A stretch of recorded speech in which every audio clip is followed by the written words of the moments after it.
Good morning. Good morning. Good morning. It is Wednesday, August the 12th. And if you're watching this live, it is 6:38 in the morning. And I want to say I am glad that you are here with me this Wednesday morning.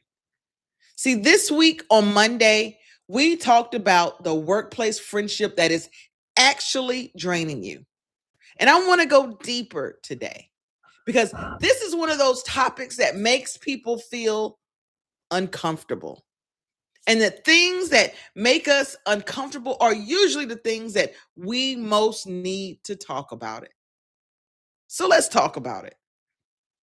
I want to ask you something this morning. Is there someone at work that you call a friend, but every time you walk away from them, you feel worse than you did before? Like more anxious, more negative, more drained.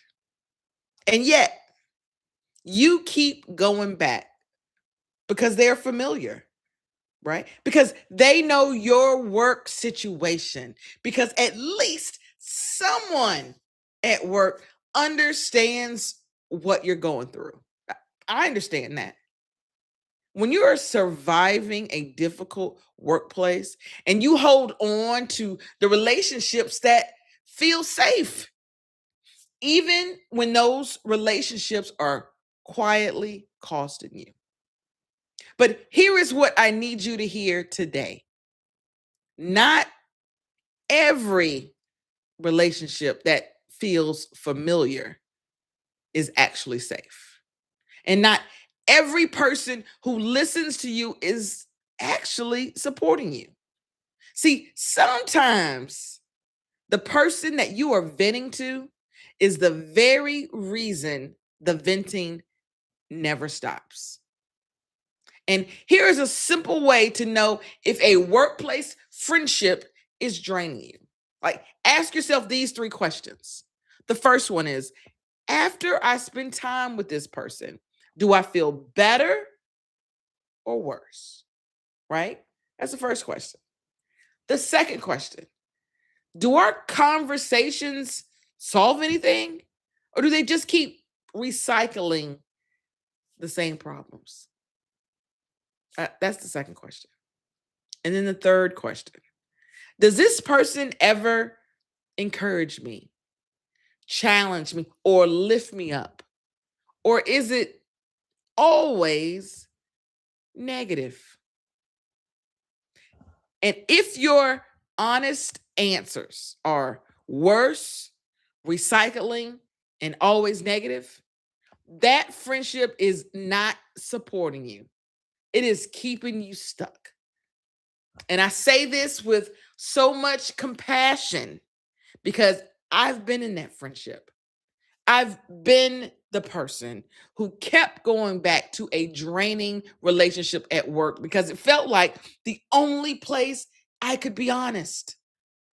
But what I eventually realized was that that relationship was keeping me more focused on what was wrong than on what I could actually do about it. And you cannot afford that right now. You are already carrying too much. So, what is one small thing that you can do this week? Well, you can start creating a little quiet distance. Shorten one interaction. Skip one venting lunch. Find one moment to redirect the conversation somewhere more positive. You do not have to make it dramatic. You don't have to explain yourself. You just have to start choosing your energy more intentionally. And if you can find one person at work whose presence actually lifts you, even one conversation a week with someone who fills you up instead of draining you changes everything.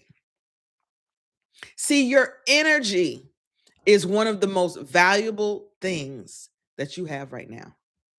And you are spending it on your job, on your family, on everyone who depends on you. Make sure the relationships at work are adding to that energy, not taken from what little is left. I want to thank you for being here this morning, and I will see you at work.